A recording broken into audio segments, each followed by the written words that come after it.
Then next question आहे, Shrikant deposited 85,000 rupees for 2.5 years at 7 PCPA in a saving bank account.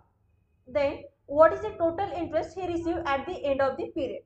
तर students इथे आपल्याला सांगितलं आहे की श्रीकांतने त्याचे 85,000 रुपीज 2.5 इयरसाठी सेव्हिंग बँक अकाउंटमध्ये ॲज अ डिपॉझिट ठेवले आहे.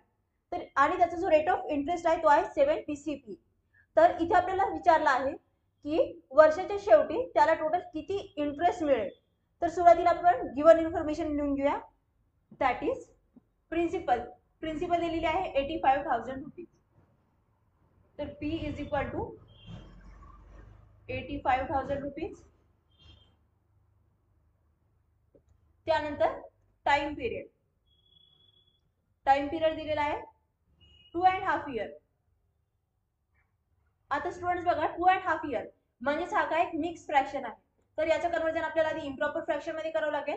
म्हणजे त्यासाठी आपण काय करणार, 2 multiply by 2 is equal to 4, 4 plus 1 is equal to 5, म्हणजे 5/2 इयर.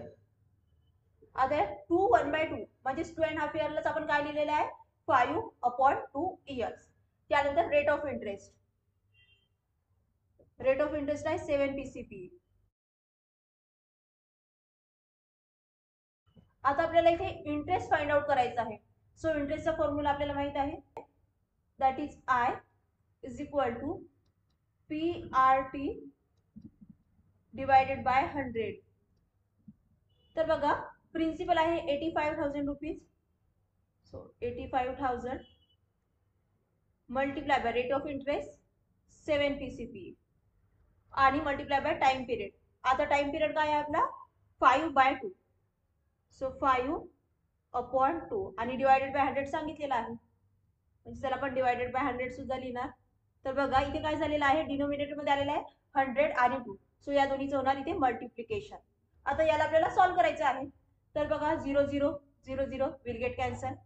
त्यानंतर आता इथे काय राहिलेलं आहे, हे आपण आधी 850 रुपीज जशाला तसे लिहून घेऊया. 850 rupees. Then 7 multiply by 5 is equal to 35 divided by 2. Because हे 0 0 हे 100 आपण यासोबत कॅन्सल केलेले आहे. तर बघा आता या 2 ने आपण 850 ला जर कॅन्सल केलं तर आपल्याला आन्सर मिळते 425. आता या दोन्हीचं जर आपण मल्टिप्लिकेशन केलं तर आपल्याला आन्सर मिळते 14,875 रुपीज. तर स्टुडंट्स बघा इथे आपल्याला काढायचं होतं सिंपल इंटरेस्ट की 85,000 रुपीजवर श्रीकांतला 2.5 इयरने टोटल किती इंटरेस्ट मिळेल. सो इथे आपल्याला इंटरेस्ट मिळालेला आहे, that is 14,875 rupees. Then next question.